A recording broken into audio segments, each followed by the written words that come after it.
Welcome to a new episode of a podcast, Financial Hardship is Not Only Job Loss. I'm Ingrid Francis, the voice behind AfroBudgetinGirl. Hey family, welcome to this bonus episode of AfroBudgetinGirl. Honestly, I don't even know what to call this episode. I thought about it, a bonus episode, a compilation, and then I thought, Ka Fet. Ka Fet, for those who don't know, it's a Creole expression from Guadeloupe. It's what we say when we check in with each other after a little while. And that's exactly what we're doing today. There is a lot of happening in the world right now, and in my financial life too. So we're sitting down, taking notes, just between us. Feel free to share your financial good news in the comments. Your wins, even the small one.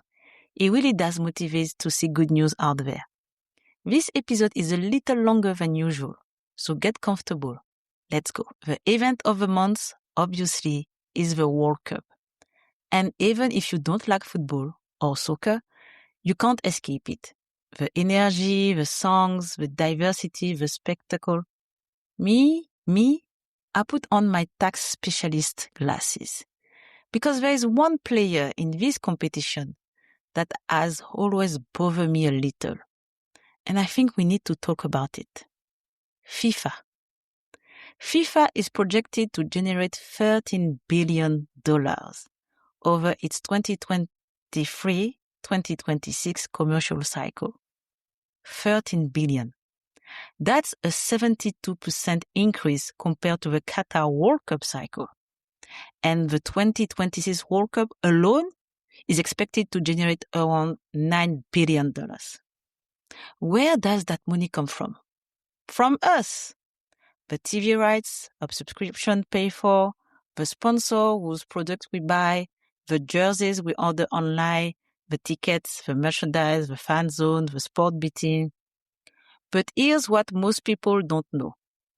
FIFA is a registered public benefit foundation. Public benefit. I'm not saying it serves no purpose, but $13 billion? Benefiting who exactly? And with that status, FIFA pay no taxes. I know, that doesn't change anything about the game for supporters. People will say, football is unpolitical. We'll come back to that in the next segment. But this information matters, especially when you see the cash machine this thing is.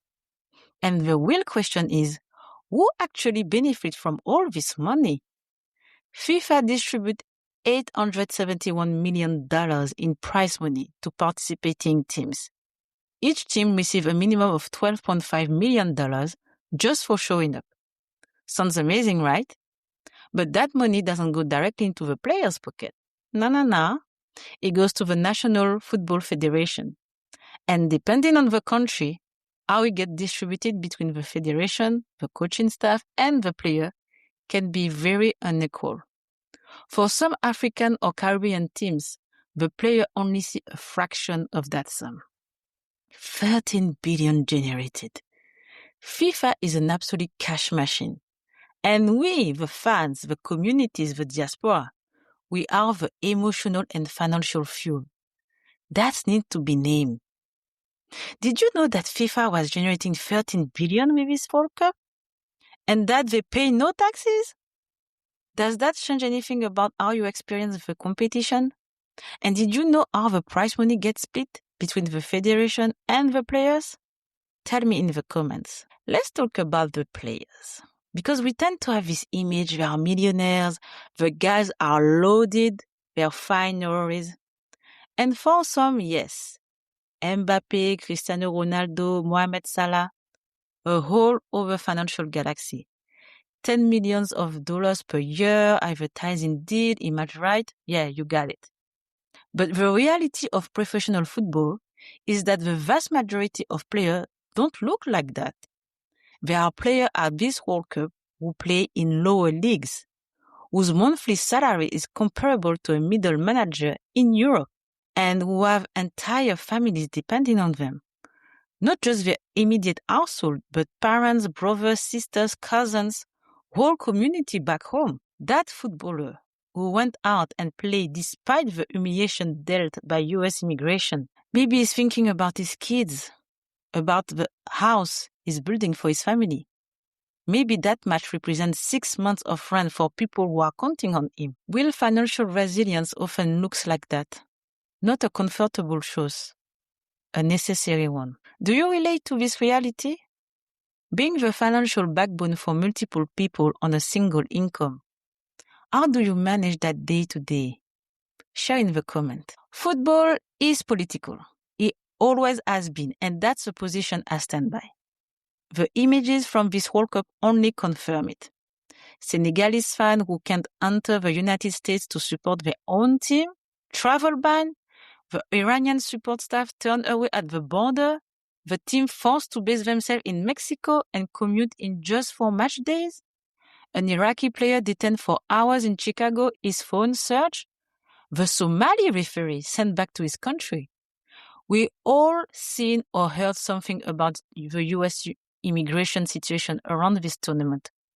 And at the same time, FIFA is collecting $13 billion, welcoming 48 nations and congratulating itself on the most inclusive World Cup ever, while saying absolutely nothing about the images the whole world saw. Come on, let's be serious for a second. There is a contradiction in there that I can't ignore. When we say sport unites people, that's true emotionally. But seriously, not always. Because the conditions in which certain teams participate are not the same. Because the dignity with which certain teams are welcome is not the same. And that is political. Political in the sense of who has the power, who is protected, and who isn't. And the link to her daily life is direct. How many of us have navigated professional spaces where the rules seems to apply differently depending on who you were, where your legitimacy was questioned in a way it would not have been for someone else? And those inequalities have real consequences on salaries, on opportunities we can access, on investment we can't make. All of that slows us down in our financial goals. Football gives us a mirror, and that mirror shows things we sometimes rather not see. Have you ever felt that the rules did not apply the same way to you in a professional space? Did they have a concrete impact on your financial situation? Tell me in the comment. Okay. Let's change the mood because I cannot let this go. Did you see the arrival outfit for the African team? No, they did not come to play. Ivory Coast, custom-made suit, vibrant orange, elephant brodery. Ooh, textile honoring Ivorian tradition. The kit itself designed around the theme, collective joy and cultural texture. This is not a jersey, it's a statement. Ibrahim Fernandez, congrats, you did this. Say his name. Congo, black suits, leopard print scarves, crystal brooch, luxury bags. The guy said, we are not here to play. Trust, we invented the word fashion. Okay, thank you. Senegal, elegant, struck identity fully on display. Make your way for the Lions of Teranga. Excuse me, what did we say? We are talking about clothing, fashion. We are here. And I loved every second of it. Because that's pride too, stepping onto the world stage and saying, we are here. We are beautiful. And we know it. But it brought me to a question. Because yes, she always has a question, this one. These players arrive in custom outfit made specifically for the occasion. It's the World Cup, the biggest sporting event on the planet. But you, when you go to a wedding, a birthday, a baptism, or end of the year work party, do you buy a new outfit every single time or do you recycle? And more importantly, do you feel pressure to buy something new because you're worried people will recognize you in something you already want? I'm not going to lie. For the past 5 years, I've been wearing the same clothes. My body has changed, the mental load, all of that is not for me. And better yet, I genuinely do not care if someone seen me in it before. I'm still looking good, baby. But that pressure, it's real. Especially in your communities, where appearances carry a very real social weight. Family events are also a stage, and we all know it. So how much that pressure actually cost? If you buy an outfit of, let's say, $80 per event, 6 or 7 times a year, that's between $480 and $560 per year on clothes worn exactly once. And we all know it's really just $80.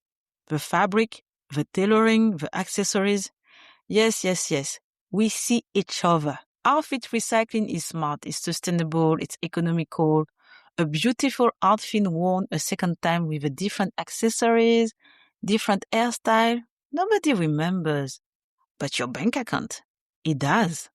But feeling good, feeling beautiful, feeling admired, that matters too. And it's completely legitimate. Ivory Coast players have sponsors and entire styling teams. We have a budget.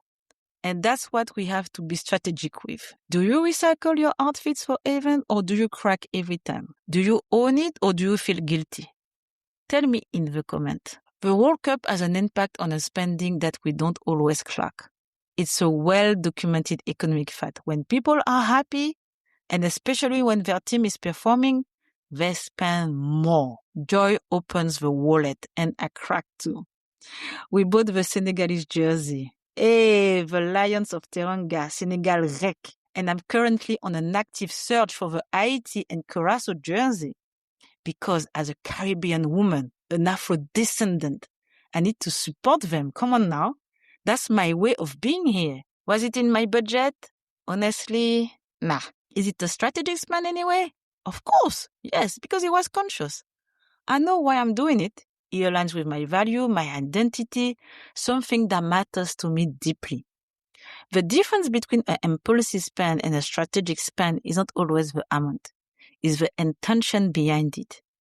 So if you crack for a jersey, some snack to watch the match, a night out with friends, don't feel bad. Acknowledge the spend, note it down, and keep it moving. That's what money is for too. The World Cup also brought images that hurt. And there was a lot that I wasn't happy about. The images of a Senegalese team going through security checks on an American airport tarmac went everywhere. That image, it made me so angry. I don't even have the words. I'm thinking about it now and my blood is boiling. A lot of people ask, why didn't just they leave? Why not boycott? For those players, this is their job, their income, the peak of their career. The financial reality didn't give them the luxury of a clean exit. How many of you have lived that? Staying in a job that humiliated you, not because you lacked dignity, but because you had obligations, goals, and no way out yet. That's not weakness, that's reality. And that's exactly why financial resilience matters so much. Because it gives you over time the freedom to choose, to live, to say no. That's what financial freedom is. Not just numbers in the account, is the choice. But in the middle of that, there are moments of pure pride. And I want to talk about them. Germany versus Curaçao. 7-1.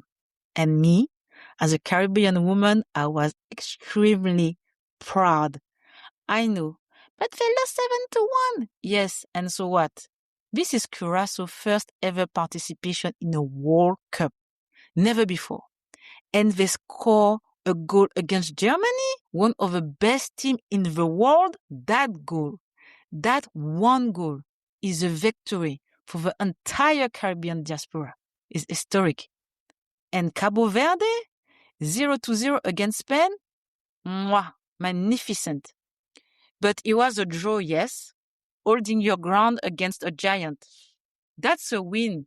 Not going backwards, that's a result. And in your financial resilience, that's exactly it. How many times do you tell yourself, I'm saving €100 a month is nothing. What's the point? It's everything. Holding your goals through the difficult months, that's your draw against Spain. That deserves to be celebrated. It's not always about scoring 7 goals. Sometimes it's just about scoring 1. and going home with your head held high. What's your goal against Germany this year? That small step, that quiet win that you are proud of even if nobody around you can see it. I want to talk to you about my own financial goals. Not in theory, for real. For those who follow the blog, you know I lost my job last year. And since then, I've been doing contracting. One of my goals was to have a contract for at least 2 years, a safety net, a foundation, something to build on. And I'm happy to tell you that my current contract will reach 1 year in September, which means I am at 50% of my goal. I'm sharing this with real emotion because it was not guaranteed. Because the road here hasn't always been easy, as I shared in episode 1. But I'm here, and 50% is a goal against Germany, is a draw against Spain. It's enough to celebrate today. And you, family, where are you? It's already June 2026. Half of a year is behind us. What have you accomplished since January? Not what you wish you've accomplished, what you actually accomplished. Because that difference matters. We tend to look at the goal we miss and forget the quiet wins. What's your first half of 2026 report card? Big win or small? Share it. And if you have a financial goal in progress, tell us where you're at. We celebrate together. That's what the AfroBudgetinGirl community is about. We decided to go on holiday this summer. It wasn't in our original financial plan. If you listen to episode 1, you know where we were. Very exhausted, particularly because of a conflict in the Gulf region. We have been through a lot, and at some point we sat down and asked ourselves, what is necessary right now? Answer was the well-being of our family. It was a strategic spend, even if it wasn't in the plan. There are expenses that if you don't make them will cost you far more in the long run. Your mental health, your energy, your ability to keep going. That has value. I talk about this in my article, Not a Latte Away from Being Broke. Go read it or listen to it on my website, AfroBudgetinGirl.com. I know I'm lucky to be able to go home with the price of flight and the whole overseas territory situation with France. Okay, I'm not going to get into it. But I want to respond to something people say to me sometimes. If it's too expensive, just go somewhere else. Let me be very clear. Going home is not up for debate. It is not a financial optimization question. It's about you, what you need, what reconnects you to yourself. If you want to go home despite the price, do it. If you want to push it back, do that too. It's your decision. Going home wasn't in my plan this year, but I need it. I might be behind on some financial goals, maybe, but in my head, I will be okay, I will be well.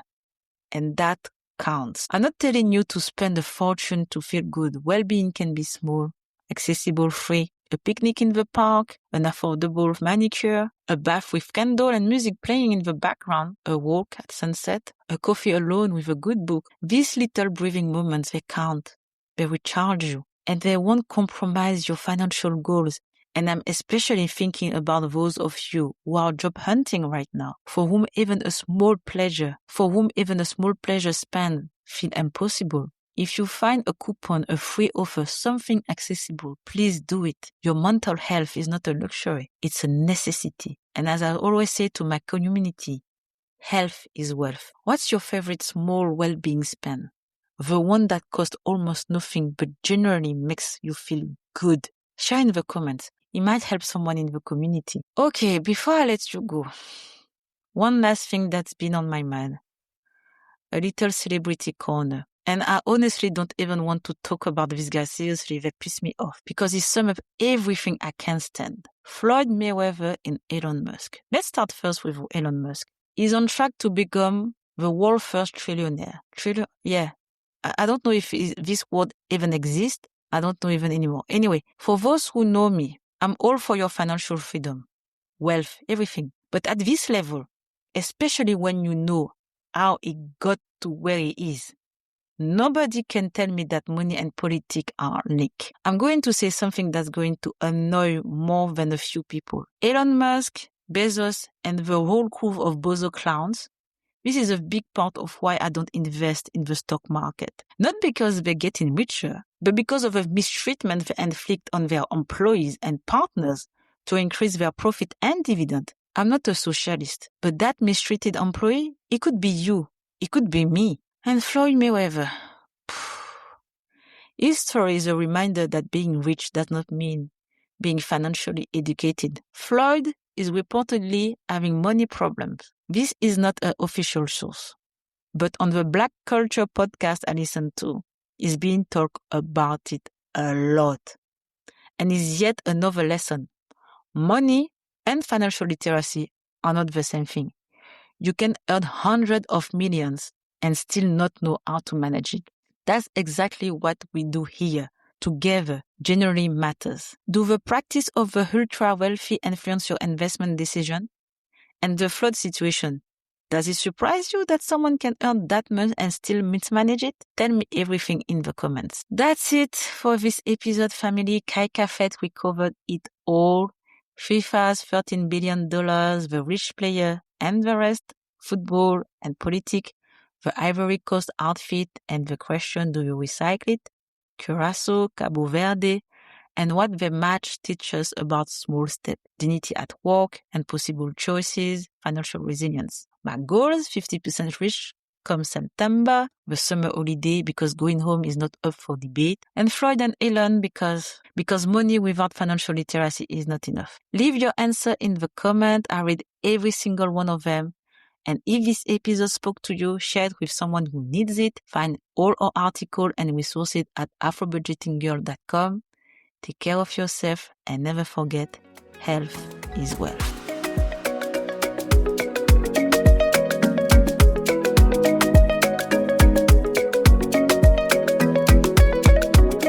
Thank you so much for listening all the way through. If this episode spoke to you, subscribe to the podcast. You can find it on Spotify, Apple Podcast, Amazon, or YouTube.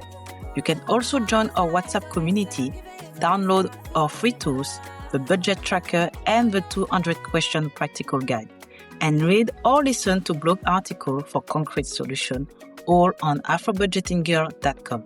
Because financial hardship is not only job loss. And above all, don't forget to take care of yourself, because health is wealth. I'm Ingrid Francisque, the voice behind Afro Budgeting Girl, and I see you in the next episode. I just what I